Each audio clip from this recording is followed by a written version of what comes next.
Good morning, students. In this video, we will talk about spin splitting and coupling constant. In the previous video, we have discussed about chemical shift.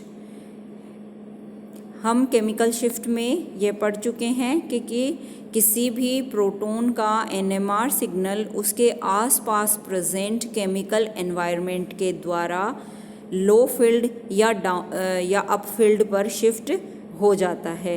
अब अपन इस video में discuss करेंगे कि किसी भी proton का signal आसपास present chemical environment या एडजेसेंट कार्बन एटम पर प्रेजेंट प्रोटॉन्स के कारण स्प्लिट होकर एक से ज़्यादा पीक्स में डिवाइड हो जाता है, या अपन ये कह सकते हैं एक से ज़्यादा पीक्स में ये स्प्लिट हो जाता है, स्प्लिटेड सिग्नल हमें मिलता है। ये वास्तव में कब होता है? देखिए, किसी भी प्रोटॉन के पास वाले कार्बन पर जितने भी प्रोटॉन्स प्रेजेंट होते हैं उनके अंदर जो स्पिनिंग मोशन है, क्योंकि प्रोटॉन स्वतः स्पिनिंग करते रहते हैं, उनके अंदर जो स्पिनिंग मोशन है उसके कारण जो मैग्नेटिक मोमेंट उत्पन्न होता है, उस मैग्नेटिक मोमेंट के द्वारा उस प्रोटॉन के NMR सिग्नल स्प्लिट हो जाते हैं, क्योंकि एडजेसेंट प्रोटॉनों की स्पिनिंग में से वह स्पिन कपलिंग कर लेता है और इससे सिग्नल अब अकेले सिंगलेट के रूप में नहीं रहकर स्प्लिट सिग्नल हमें मिलता है। वह स्प्लिट हो जाता है कुछ टुकड़ों में, कुछ पीक्स में। उसकी पीक्स 2 हो सकती हैं, 3 हो सकती हैं या 4 हो सकती हैं।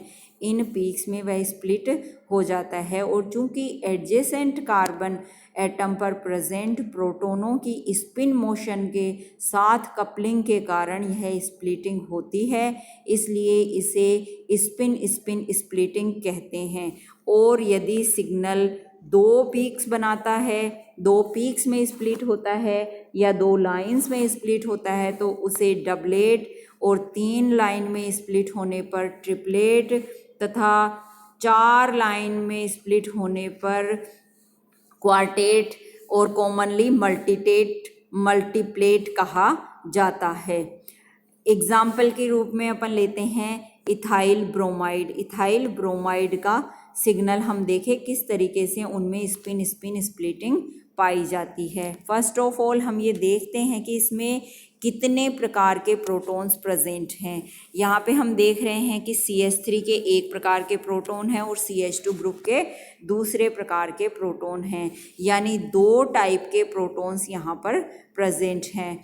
अतः इनमें NMR स्पेक्ट्रा में 2 सिग्नल मिलेंगे। ये तो हमें पता चल गया। किसी भी कंपाउंड को देखकर हम ये पता करते हैं कि इसमें कितने प्रकार के प्रोटॉन हैं, तो उतने ही नंबर ऑफ सिग्नल्स वह कंपाउंड देता है। अब ये देखना होता है कि ये प्रोटॉन्स आपस में या अपने एडजेसेंट प्रोटॉनों के कारण से स्प्लिट होते हैं या नहीं होते हैं। तो अपन ये देखेंगे कि इसमें 2 सिग्नल तो हमें मिलेंगे, वो स्प्लिटेड होंगे या नहीं। इसके लिए हम देखते हैं कि इनमें प्रोटॉन्स पास होने के कारण इनमें स्पिन कपलिंग होती है। अगर पास नहीं होते तो इनमें स्पिन कपलिंग नहीं पाई जाती। स्पिन कपलिंग के द्वारा ये स्पिन स्प्लिटिंग शो करते हैं और इनके जो सिग्नल्स हैं वो सिंगलेट के रूप में अब नहीं रह पाते हैं। इन सिग्नल्स की स्प्लिटिंग N+1 के रूल्स के अकॉर्डिंग होती है।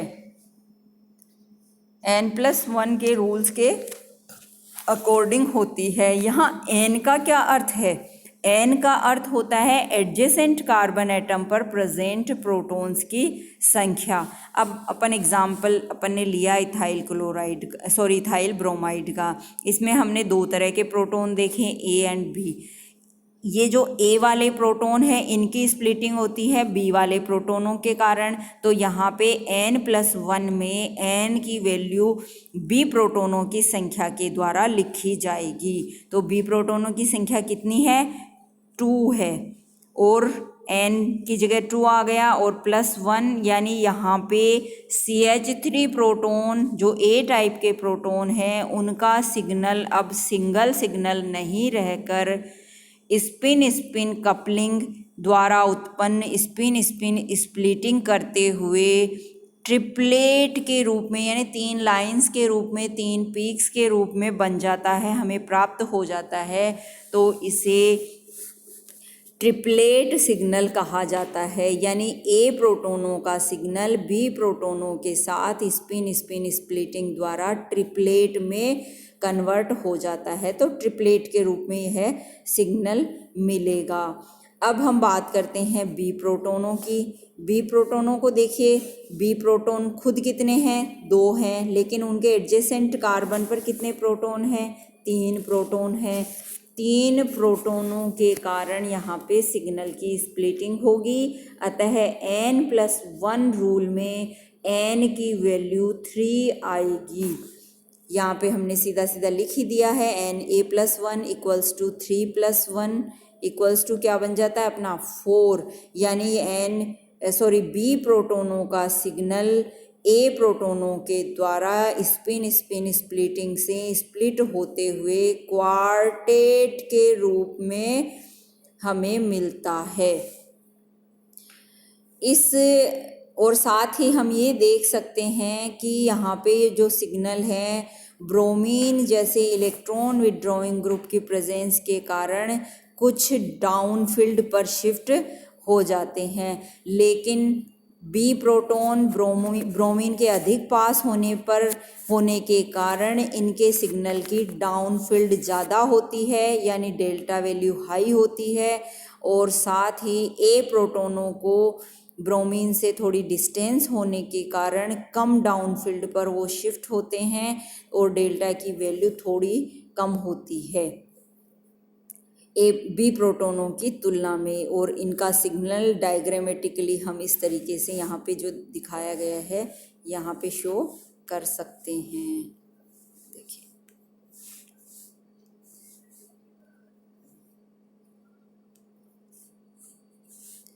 यहाँ पे अपन देख सकते हैं, ये एक डायग्राम दिया गया है। ये ट्रिपलेट सिग्नल हमें मिल रहा है CH3 प्रोटोनों के कारण, क्वार्टेट सिग्नल हमें मिल रहा है CH2 प्रोटोनों के कारण, और टोटल 2 ही सिग्नल यहाँ पे प्रेजेंट हैं। कभी कभी कुछ ऐसे भी कंपाउंड्स हमें मिलते हैं जिनमें NMR सिग्नल में स्प्लिटिंग नहीं होती है। उसके क्या क्या कारण हो सकते हैं, या फिर ऐसे कौन से कंपाउंड्स हो सकते हैं जिनके NMR सिग्नल सदैव सिंगल पीक के रूप में आए, उनकी पीक में किसी तरह की कोई स्प्लिटिंग ऑब्जर्व ना हो। इसके लिए अपने देख सकते हैं, देखिए, एक कोई भी ऐसा मॉलिक्यूल या कंपाउंड हो जिसमें सभी प्रोटोन एग्जैक्टली इक्विवेलेंट हो, जैसे कि साइक्लोहेक्सेन है, इसमें सारे के सारे 12 प्रोटॉन्स इक्विवेलेंट प्रोटॉन्स हैं, तो इनमें एक ही सिग्नल आएगा और वह भी सिंगलेट के रूप में ही होगा, क्योंकि वहाँ पे किसी तरह की कोई स्पिन स्पिन स्प्लिटिंग कपलिंग नहीं पाई जाएगी। यही बेंजीन में भी होगा, सभी 6 प्रोटोनों का सिग्नल एक ही हमें मिलेगा। साइक्लोब्यूटेन में भी और डाईमिथाइल ईथर में भी, और इसी तरह के कुछ और एग्जाम्पल्स हो सकते हैं जिनमें एक ही तरह का प्रोटोन हो, एक ही तरह के प्रोटोन हों, अलग अलग कार्बन पे हों, तो उनमें किसी तरह की कोई स्प्लिटिंग नहीं हो, तो सिग्नल सदैव सिंगलेट के रूप में आएगा। कभी कभी ऐसा भी हो सकता है किसी कंपाउंड में कि किसी प्रोटोन के एडजेसेंट एटम पर कोई अन्य प्रोटोन ही प्रेजेंट ना हो, तो उनमें स्पिन स्पिन कपलिंग ही ना हो, तो स्पिन स्पिन स्प्लिटिंग भी नहीं हो पाएगी। जैसे अपन यहाँ पे देखें, एक ये कार्बोनिल कंपाउंड का कीटोन का एग्जाम्पल यहाँ पे दिया गया है। इसमें हम देख रहे हैं कि 3 टाइप के प्रोटॉन यहाँ पे प्रेजेंट हैं, तो सिग्नल यहाँ पे 3 मिलेंगे, 1 2 3 सिग्नल में से ए सिग्नल की स्प्लिटिंग बी के कारण होगी और बी की स्प्लिटिंग ए के कारण से होगी, लेकिन सी सिग्नल की कोई स्प्लिटिंग नहीं होगी क्योंकि इसके एडजेसेंट कार्बन एटम पर कोई प्रोटॉन प्रेजेंट नहीं है, इसलिए इसका सिग्नल केवल सिंगलेट के रूप में ही मिलता है। अब ये जो सिग्नल की स्प्लिटिंग होती है वह किस रेशो में होती है? सारे सिग्नल इक्विवेलेंट हाइट के या इक्वल हाइट के क्यों नहीं मिलते हैं, या किस प्रकार से हमें सिग्नल मिलते हैं? जैसे सिंगलेट तो ऐसा हो गया, डबलेट ऐसा होता है, लेकिन ट्रिपलेट ऐसा क्यों होता है, क्वार्टेट ऐसा क्यों होता है, या हमें कितनी पीक की हाइट मिलेगी? तो वह हम मल्टीप्लेट में पीक की इंटेंसिटी को हम इस प्रकार से देख सकते हैं। अगर सिंगलेट मिलता है तो उसकी एक पर्टिकुलर हाइट होती है, और अगर डबलेट मिलता है तो वह स्प्लिट होते समय उनकी इंटेंसिटी सेम ही रहती है। लेकिन जैसे ही वो ट्रिपलेट में कन्वर्ट होता है तो सिग्नल की जो हाइट है 1:2:1 के रेशो में होती है, यानी एक सिग्नल फिर दूसरे वाले की इंटेंसिटी डबल होगी और तीसरे वाले की वापस 1 पे आ जाएगी। अगर क्वार्टेट मिलता है तो उसकी हाइट 1 फिर 3 गुना फिर 3 गुना और सिंगल, इस तरीके से ये सिग्नल हमें प्राप्त होते हैं। क्विंटेट हमें मिलने पर उनका इंटेंसिटी रेशो होता है 1:4:6:4:1, और सेक्सटेट अगर हमें मिलता है तो 1:5:10:10:5:1 यहाँ पे रेशो इन पीक्स का मिलेगा। इसी तरह से आगे सो ऑन ये चलते रहेंगे। किसी भी मल्टीप्लेट के निकटतम दो पीक्स के केंद्र बिंदुओं को अगर मिलाया जाए तो ये देखो एडजेसेंट पीक्स हैं, इन दोनों के सेंटर पॉइंट्स हैं, इन दोनों बिंदुओं को मिलाकर यहाँ पे मेज़र की गई डिस्टेंस कपलिंग कांस्टेंट कहलाती है। इसे जे से रिप्रेजेंट किया जाता है और जे की जो वैल्यू होती है वो हर्ट्ज में मेज़र की जाती है। Thank you.